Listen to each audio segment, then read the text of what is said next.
साथियों, आज हम लोग क्लास 7 का chapter number 3 major landforms of the earth जो है उसका रिमेनिंग पार्ट डिस्कस करेंगे।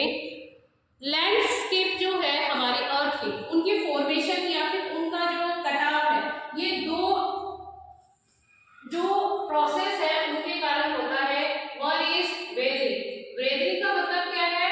ब्रोकन ऑफ रॉक्स, यानी कि जो रॉक्स है उनका जो टूटना है वो वेदरिंग कहलाता है।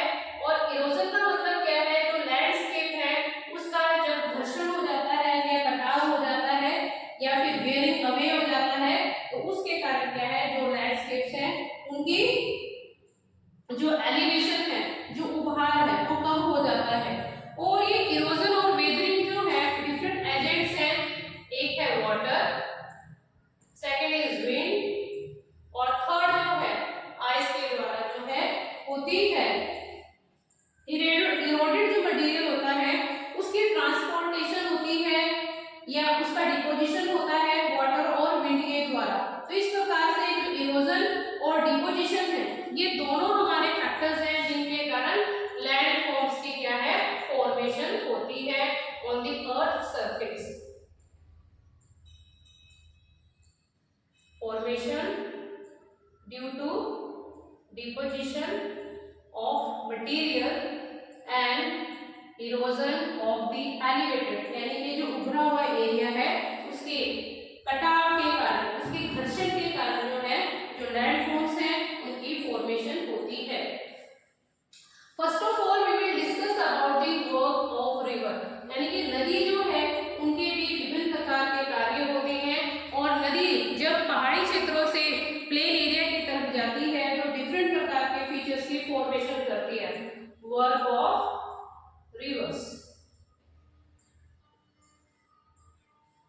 रिवर्स का जो वाटर है, जो बहता पानी है, ये इरोजन का काम करता है, यानी कटाव का काम करता है।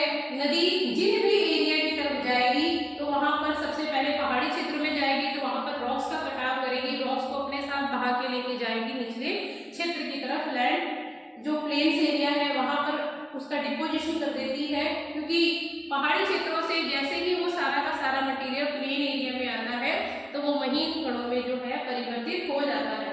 इसी प्रकार से जब रिवर बहती है और उसके बीच में या उसके रास्ते में कोई हार्ड रॉक आ जाता है, हार्ड रॉक, तो इसके कारण वो रिवर जो है उसको कटाव नहीं कर पाती और उसके वो इस प्रकार से ऊपर से बहती है और काफी ऊंचाई से नीचे जो है बहती है।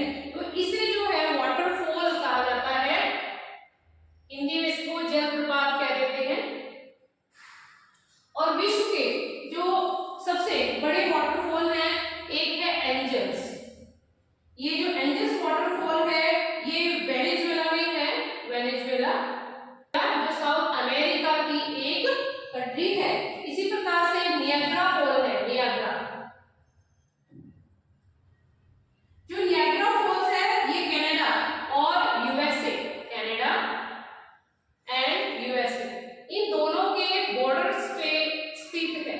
और एक और इसी प्रकार से बहुत बड़ा जो है फॉल है, वाटरफॉल है, जिसका नाम है विक्टोरिया फॉल। Victoria fall. और ये जो विक्टोरिया फॉल है या वाटरफॉल है जो जाम्बिया है और जिम्बाब्वे है, अफ्रीका का, तो यहाँ पे विक्टोरिया फॉल जो है पाया जाता है। इसी प्रकार से जब रिवर जो है हार्ड जो रॉक्स है उसको कवर करके आगे बढ़ती है तो नदी जो है अपने रास्ते में इस प्रकार से ट्विस्ट या टर्न करते हुए जाती है। इसे मियांडर कहा जाता है। आम भाषा में अगर इसको समझे कि जब नदी जो है एक सांप की तरह, एक सर्प की तरह लहराती हुई, बल खाती हुई चलती है तो उसे मियांडर्स कहा जाता है। और ये जो मियांडर्स है, जब रिवर जो है एक जगह क्या करेगी, कटाव करेगी, लेकिन एक जगह जो है वो डिपोजिशन करती है। और जब इतना ज्यादा डिपोजिशन कर देती है कि नदी जो है अपना रास्ता बदल लेती है और इस प्रकार से एक आकृति बनती है लेक। ये जो ऑक्स है या बैल है उसकी खुर की तरह होती है, इसलिए इसे ऑक्स बो भी कहा जाता है। ये आधी चांद की तरह आकृति में ये स्थलाकृति जो है उसका निर्माण होता है। इसी प्रकार से जब रिवर अपने साथ बहुत सारे सेडिमेंट्स को या फिर बहुत सारे जो डिपोजिटेड मटेरियल है उसको लेके चलती है, तो जो रिवर होती है उसके मध्य में यहाँ पे डिपोजिशन का काम जो है बहुत ज्यादा होता है, जिसके कारण इसका तल जो है उसमें भराव हो जाता है और पानी जो है, वाटर जो है रिवर का, वो ओवरफ्लो करता है और ओवरफ्लो करने के कारण फ्लड की स्थिति जो है उत्पन्न हो जाती है। तो इस प्रकार से जो फर्टाइल फ्लड प्लेन्स है उसकी फॉर्मेशन होती है। तो इस प्रकार से जो रेज्ड पार्ट है जहां पर बाढ़ नहीं आती, जो आप कह सकते हैं नदी के किनारे भी है, मुख्य किनारे भी हैं, तो उनको लेविस कहा जाता है, लेविस। इसी प्रकार से जब नदी जो है वो मैदानी भागों को क्रॉस करती है तो इतना ज्यादा मटेरियल वो अपने साथ वहन करके लेके आती है कि एक नदी जो है वो बहुत सारी स्ट्रीम्स में डिवाइड हो जाती है और बीच में बहुत सारा जो है वो डिपोजिशन का वर्क करती है और एक जो है त्रिभुज की आकृति बनाती है, ट्रायंगल की शेप में जो है ये डिपोजिशन करती है। और ये जो ट्रायंगल शेप है या इस प्रकार से जो स्थलाकृति बनती है नदी के द्वारा, इसे डेल्टा कहा जाता है। और गंगा और ब्रह्मपुत्र जो रिवर है, सुंदरबन डेल्टा जो पूरे विश्व का सबसे बड़ा डेल्टा है उसका निर्माण करती है। नेक्स्ट है, जिस प्रकार से रिवर वर्क करती है, विभिन्न प्रकार की स्थलाकृतियों का निर्माण करती है, इन द सेम वे जो सी वेज होती हैं उनका भी वर्क होता है, वो भी डिफरेंट प्रकार की आकृतियों का निर्माण करती है। ये भी इरोजन और डिपोजिशन दोनों प्रोसेस के द्वारा होता है। जो सी की वेव्स हैं ये बार बार जो कोस्टल एरिया है वहां पे जो रॉक्स होते हैं उनके ऊपर टकरा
4 इंच।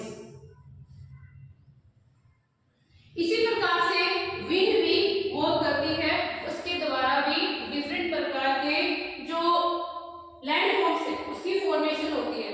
जैसे जो रेगिस्तान वाला एरिया है जहां पर विंड जो है काफी स्पीडली मूव करती है, तो कोई भी अगर हार्ड स्ट्रक्चर आ जाता है उस प्रकार से विंड क्या करती है, जो बेस एरिया है वहां पर तो बहुत ज्यादा कटाव करेगी, वहां पर बहुत ज्यादा घर्षण करेगी, इरोजन का वर्क करेगी, जिसके कारण जो नीचे वाला एरिया है वहां पे कटाव बहुत ज्यादा हो जाता है और ऊपर एक छतरी, मशरूम की तरह एक छतरी जो है सिर्फ रह जाती है। तो इसे जो है मशरूम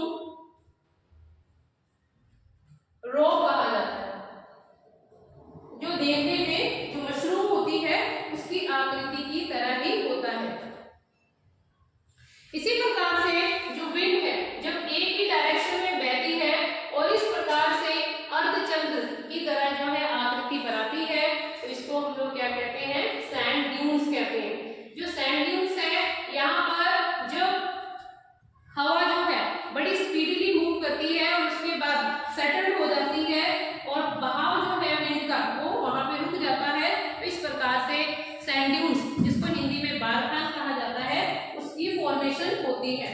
और जब ये काफी लार्ज एरिया में इनकी डिपोजिशन होती है तो ये एक प्रकार से स्थलाकृति का निर्माण करती है, जिसको लॉयस कहा जाता है, LOESS, लॉयस। और चाइना में जो है इस प्रकार के लॉयस जो विंड के द्वारा बने हुए हैं काफी मात्रा में पाए जाते हैं। तो ये था major landforms of the earth. इसके साथ ये चैप्टर यहाँ पे खत्म होता है। नेक्स्ट वीडियो और नेक्स्ट चैप्टर के साथ फिर मिलेंगे, तब तक के लिए आपका धन्यवाद।